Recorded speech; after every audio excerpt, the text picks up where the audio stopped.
another episode of Victory Lap. I am your host, Stephanie Nielsen, and I want to just start by thanking you for being here with me today. So glad you joined. If you're like me, you love to learn and grow, and that's why you turned into the show. So let's do that. The quote that makes me think of today's guest is as follows. Words are our most inexhaustible source of magic. You know, I didn't find who created that statement, but I have to say that it absolutely resonates with me. Anyone who knows me or follows me knows that not only am I an avid reader, I have books all around me, but I'm also a writer, and I believe strongly that words matter. Not only what we say to ourselves and to others, but also what we think and what we believe have profound impact on our lives. So yes, to me, words are magic. And our guest today helps us to discover the magic within so that we can share our stories with others. Growing up in northern Quebec in a small and often very cold town, Leandre discovered the world and found warmth in the books that he read. Graduated cum laude honors from Concordia University, he completed his Fulbright Fellowship in Lycoming College in Williamsport, and then fled home as the COVID crisis hit to begin his journey as a writer's coach. Leandre is a great example that you never know where life's journey will take you, that there's no limits, and it's sometimes in the craziest of situations that we find our success. So let's welcome to our show, Leandre Larouche.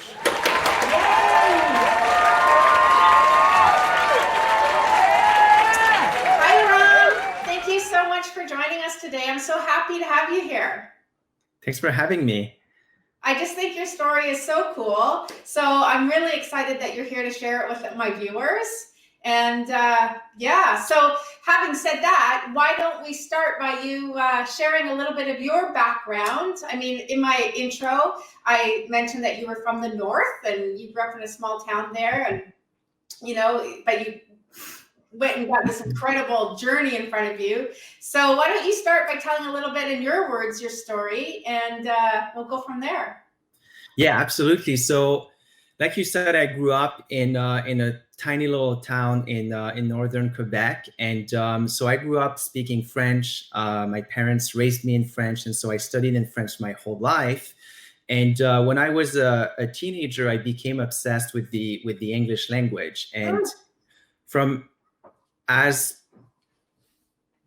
early as I was maybe 15, I wanted to become a writer, and I kind of became a writer by accident. I was just bored out of my mind, and I thought, well, there must be something more. And then I started writing, and I knew that from now on I would never be bored again. So like there weren't enough hours in a day.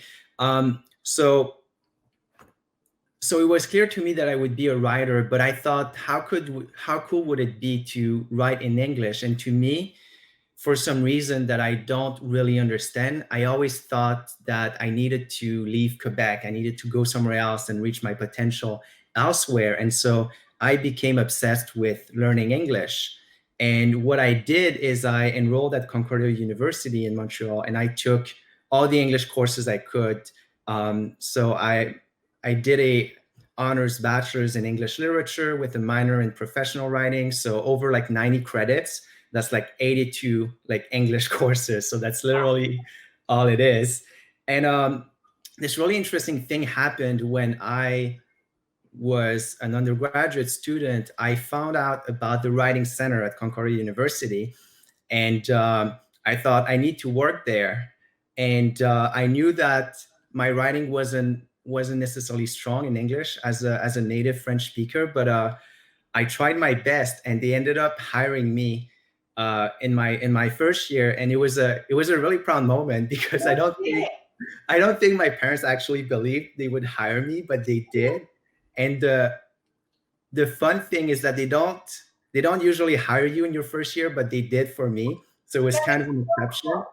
That is so cool. So far already in your story, one of the things that I would just want to highlight right away is that you get these inspirations, like this desire that was so strong in you to speak English, and you're coming from a French community with French parents. Like, where did that come from? I'm not really sure. I often think that we find meaning in like trying to beat our odds. And I mean, I can tell you, my parents, they sent me to this intensive English program where like it was in my sixth grade of elementary school. So for half a year, we would only study English. And I Right. had an amazing teacher who really instilled in me the passion for learning English. And so that's part of it. But another part of it was just me feeling, I guess, a bit lost. I looked at the rest of the continent. I looked at the United States, and I saw this land of opportunities. And when I was a kid, I loved heavy metal, like British heavy metal. So like the world I was looking at was English speaking, and so I Right. wanted to be part of that. And what's amazing about this is it was pure intrinsic motivation. Like it never even felt hard because it was so intrinsic. Like there was no external incentives. It was just for me. That's And so. I think that's the best kind of motivation you can ever find. And Mhm. I think that's it. Yeah, that is so cool. And then that led you to being part of the writers group at Concordia, and beating the odds again. Yeah. And so in this case, I think the odds played for me because already by then I could already understand grammar and writing in English better than native English speakers because I had to learn it the hard way. It's like I had to cram a bunch of grammar books, which like no one else has read just because Right.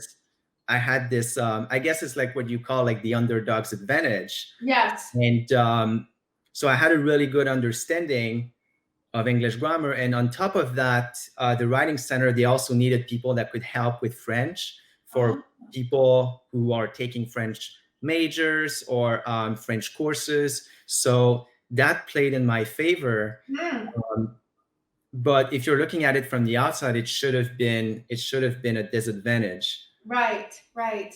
But being bilingual is definitely an advantage. My youngest son is pretty much full bilingual as a result of living in Quebec, and I know that that is definitely an advantage for him. I'm working on it. It's still a go. So from Concordia, you ended up getting a scholarship. Do you want to talk a little bit about that? That took you to the US. Yes, absolutely. And it's kind of interesting because, I always had this dream of being fluent in English and kind of like beating native English speakers at their own game. And you have to measure success if you want to have um, you have to have some measure if you want to have success. And one of my measures, and I didn't think that it would happen so soon, but I thought if I can make it to the US, means I did something right because especially like for Canadians, we're not super exotic for Americans. And so the way that visas work, they're not going to give it to you unless you're like a little special. Like you need to have done something. You need something that most Americans don't if you want to get that visa. And so I thought, well, first I need to speak English very well, and then second I need to do something that's a little extraordinary if I want to get there. And so during my undergraduate, I got involved with Fulbright Canada, which is the Fulbright Commission for Canada. And it was just a 1 week institute, but I developed those relationships with them. And then I learned about this fellowship that could send me to the US to be a French language teaching assistant. And that fellowship is basically designed for people across the world who teach English in their country. And the goal for them to go to the US to a college or to a university and teach their mother tongue. Oh, And wow. so I applied for that fellowship and I got it. And so Fulbright sent me to a small liberal arts college in Williamsport, Pennsylvania. And so for the year 2019, 2020, I was their French language teaching assistant. And so was also able to audit courses there. And was truly an amazing experience because the American education system is really unique. And especially when it comes to liberal arts colleges, that's something we don't have in Canada. Mm, And it was kind of always a dream of mine to study in the US, but for obvious financial reasons, it wasn't accessible. And so Right. I got that dream even after I graduated. So it was really kind of amazing. That is so amazing. That is so cool. But one of the things that I really have taken away from your story so far is that you just don't see the limitations. You just go after what you want and believe that you're going to achieve it and don't see the limitations. Yeah, absolutely. And so I think when we set our mind on something and we just believe that we'll get what we need when the right time comes, it just happens. Because I remember learning English, and it's like go like go back 5 to 7 years ago, like my English sucked. It was bad. And like, I never really worried about it. And I mean, I looked forward to the future and I thought, well, like I want to be this. And I didn't really know how that would happen, but it just happened. And I guess it's like, as much as I look back to see where I'm coming from, and I look to the future to see where I'm going, I don't really worry about it too much. And I know that the skills and the beliefs, they just come when they're due to come. I love that. And I absolutely agree with you 100%. You know, it's funny because I've been thinking about that myself lately, starting a new business and, where is it going to go? And do I need to build a business plan? And, all these questions come up, right? But the thing that I just keep getting centered at is that everything will open in time, right? Like everything will line up. Just keep taking that step forward. And I'm already seeing miracles happen because of the fact that I'm just continuously moving forward. And I don't know where all of this is going to take me, and that's okay, right? That's okay. Yeah. So speaking of taking you places, I'd like you to tell a little bit about how you were in the States when the whole COVID crisis happened and what that looked like for you. Because I got home because I traveled a lot for my corporate job, and I got home from traveling in the middle of February, hearing a little bit of a buzz, something was happening, and thought, oh, okay, I'll wait a couple weeks before I book my next trip. And then, of course, the whole world fell apart. But I'm so lucky I was on Canadian soil when that happened, but you were still in the States. So do you want to share a little bit of that? Yeah, absolutely. And I think it's a fun story, at least for me.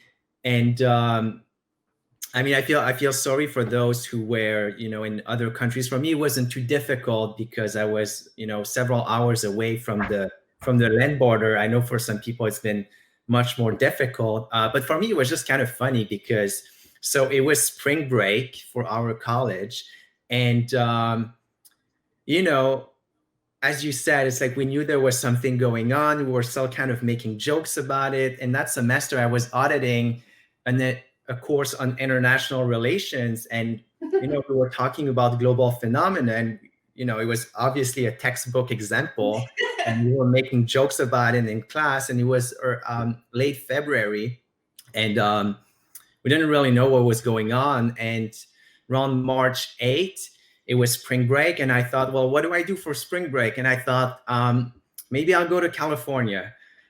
And I didn't end up going to California. I ended up going to Newport, Rhode Island. There was another Fulbright fellow who was in residence there. So it looked beautiful. So I decided to go and visit her. So I took a bus from Williamsport to Newport, stopping by New York City. And it's really silly in hindsight because I was just hanging out. I went to get coffee with a friend and had lunch with another friend, just like hanging out like in the hot spot. And But not even know it. Yeah.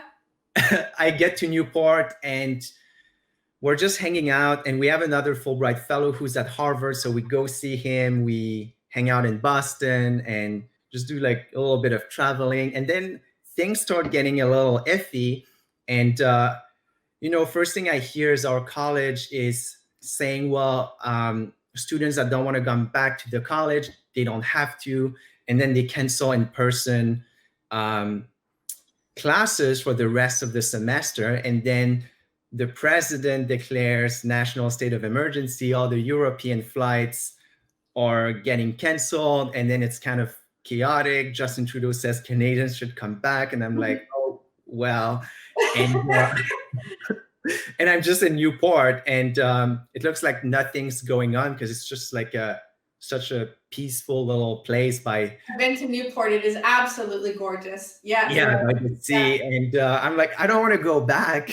I don't like. I want to stay here, and so then I learned that it would potentially be a problem for Canadians coming back from the US, like potentially carrying COVID. And so I thought, well, I don't want to be a risk to like public health. So I should probably like get out ASAP. And like New Jersey was getting like a curfew, I think, and it was like going down. So I thought, okay. And on a Monday morning, I rented a car in Newport, and I drove back to Williamsport and rented another car for the next day, just packed all my stuff, said goodbye to whoever I could at the college, and then I drove back through upstate New York, and it was kind of terrifying on the radio, like the politics, and they couldn't agree on anything. I was like, oh, and so I get back to Quebec, and it was funny because I tuned in to like the Quebec radio when I was still in Ontario, and everybody was kind of loading the premier for doing such a good job, and I thought, oh, like I'm safe. I'm home. Yeah. Home. Yeah. And so I went back to my family because frankly there was nowhere else to go. It was just like panic. And I used to live in Montreal, but I didn't have a place in Montreal anymore. Right. So I came back to my family in Saguenay, and I finished my fellowship remotely. And then that's when I started the writing coaching business, because that's something that had always been on my mind, but I never really had the time or the energy, the resources, etc. So being back after my fellowship, I just had all that time on my hand. Right. And so that's when you were stuck at home. What are you gonna do, right? Yeah. So this is awesome. And your coaching business has been going really well from what I understand. Yep. I think that's just fantastic. Absolutely fantastic. So do you want to tell a little bit about what you do with your coaching business? For sure. So basically my primary purpose with my writing coaching business is to help people grow as individuals and as writers and as thinkers through the written word. So I mainly work with people who want to write compelling books. So what I do is I teach them what I call the trivium method. And the trivium, if you're not familiar with it, it's the lower three divisions of the liberal arts. So it's grammar, logic, and rhetoric. And so for the Greeks, I did not know that. That's very cool. For the ancient Greeks, these are the foundation of a classical education. And so the rest, you have the quadrivium, you have music, arithmetic, astronomy, and there's another one I forget. So basically what I do is I give them simple frameworks that anyone can understand, and so that they can improve the writing, master the writing process, and take away all the frustration and the confusion from writing, and really give them the tools to enjoy writing and do it effectively. I love this. And find their voice as well. Yeah, I absolutely love this. I come across people all the time saying that they want to write a book. So it's great to know that I can send them your way. Absolutely. Yeah. So I would like to ask you a few little questions, if you don't mind. For sure. So the first one is, as you know, you're on Victory Lap, right? So one of my main questions is, how do you maximize your cruise control? So that place in life that you're, feeling good about things, you're in your comfort zone. We always say that the comfort zone isn't the greatest place to be, but I beg to differ. I think that there's things that we can do in our comfort zone to maximize them. So I want to know some of the things that you do. Mm-hmm. For sure. So my zone of genius is really revolves around writing, and right now I'm doing a lot on like promoting my business. And so really what I do on a daily basis is I write a lot. And what I do to make sure that I maximize my time is I try to create frameworks so that I just have to think about the what and not the how, because that can just kind of sucks all your energy sometimes when you don't have a clear idea of, like, for example, like your content strategy. It can get really confusing, and that just ruins your momentum. And um, and then you slow down, and it's not a fun place to be in. And so it's the way that I think about it is like when you wake up in the morning, if you have to spend a whole lot of time picking your clothes, then it's just like bandwidth you're wasting. And I think it was like you said, Steve Jobs, he just always wore the same thing, not have to think about it.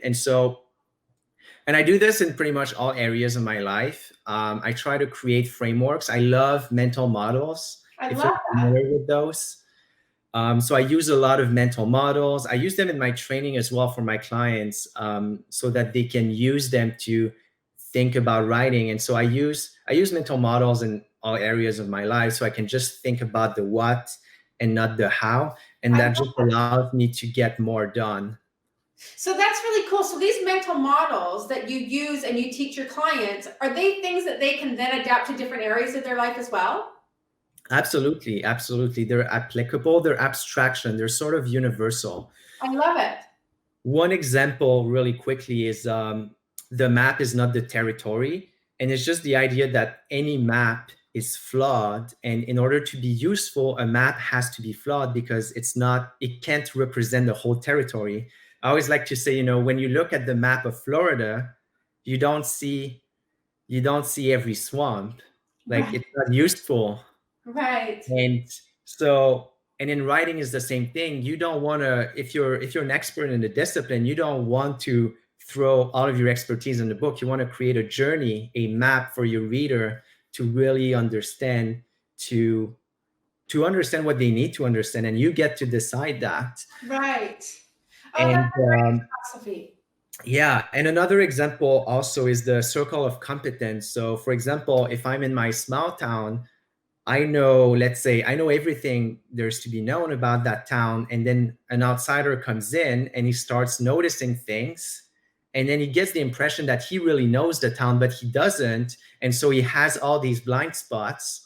And then he can put himself in danger because he thinks that he knows more than he actually does. And the Right. best application is in business. When you start taking risk greater than your competence, that's where you put yourself at risk. Oh, I love that. That's actually really good advice. Really good advice. Okay, so my next question then is, how do you power up your pit stops? We all have it. We go through life and we're thinking everything's going great, and then all of a sudden we blow a tire and we're like, oh, what do we do now, right? So, how do you get yourself out of those situations that you don't see coming? Yeah. So I think the prerequisite for me is, and I think that would be the prerequisite for everybody. But I think what's important first is to really be aligned to our purpose, because I can speak about that in terms of what happened to me when COVID hit. And basically, my plan was to. So I was already working on that business, and I was just doing things for the business. And I thought I'd launch it in the summer. And then I was planning on going back to school, get some courses at the University of Toronto.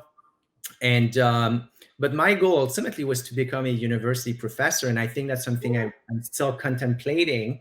But I knew that underlying it was a larger purpose, which is to teach people, educate people, help them become better writers, better thinkers, and help them have the change in society that they want to have. And so when COVID hit, I had to pause and reflect, and I thought, well, okay, how do I adjust to what's currently going on without going against like what my purpose is? And basically, what happened was that I was faced with the opportunity of going all in my business, and that came in the form of a big investment that I Mm, decided to make. I invested in a mentorship program that helped me with my business. And you know the investment was significant enough that I had to really take this more seriously than I would have.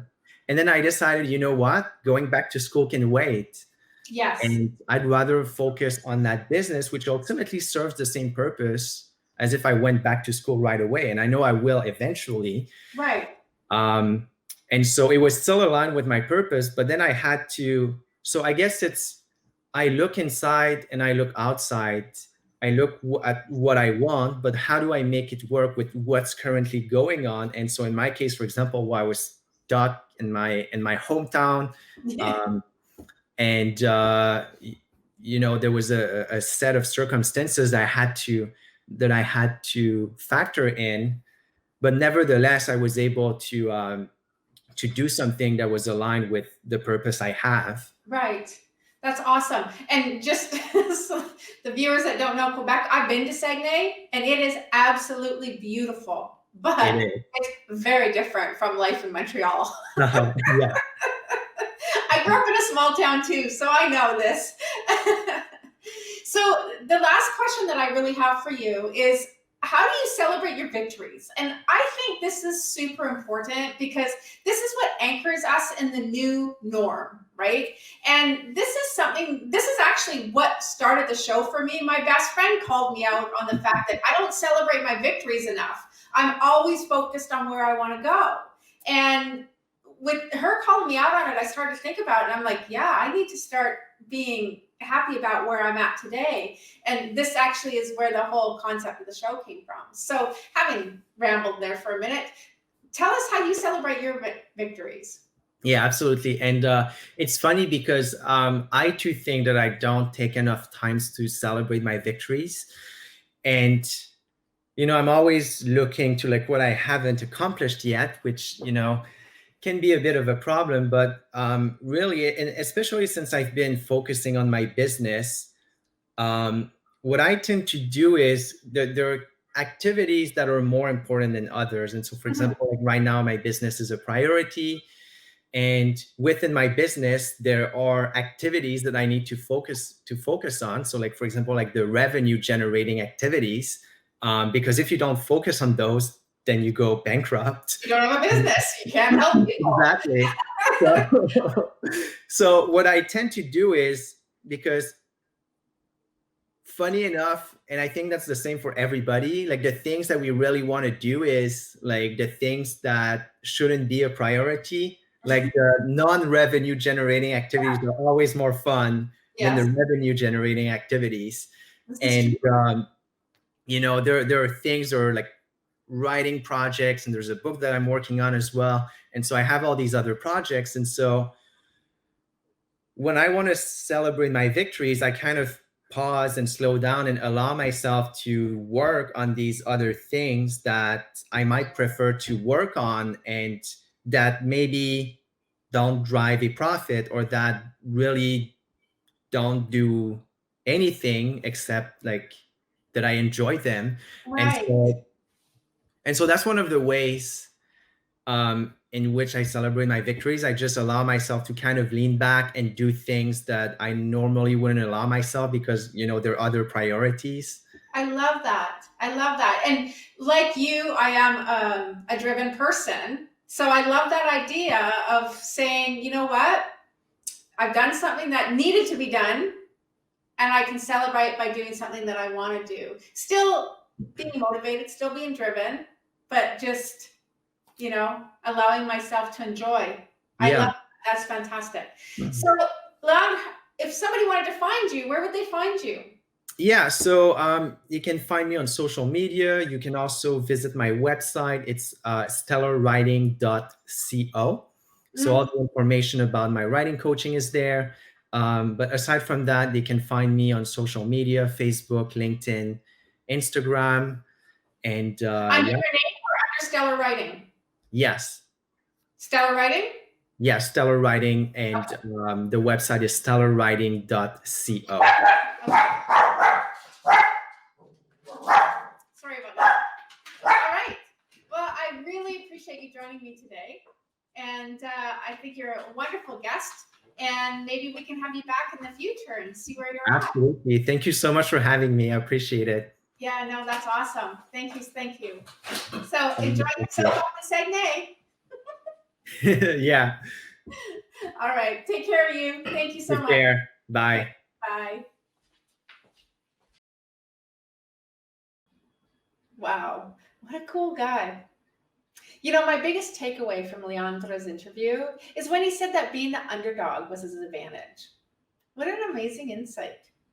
How many opportunities have we missed because we thought we fell short when really it was that exact reason that would have made us victorious? Definitely something to think about. Well, this wraps up another episode of Victory Lab. But if you'd like to see more, you can check it out at my website, www.victorylab.ca. You can also see my personal website at stephanienielsen.ca. And you can follow me on Facebook and Insta at stephanienielsen.ca if you want to learn more about me, see some of the different products that I offer, and just check out what I'm doing. Well, I guess that's it. So again, thank you so much for watching today. And until the next lap, ciao, ciao.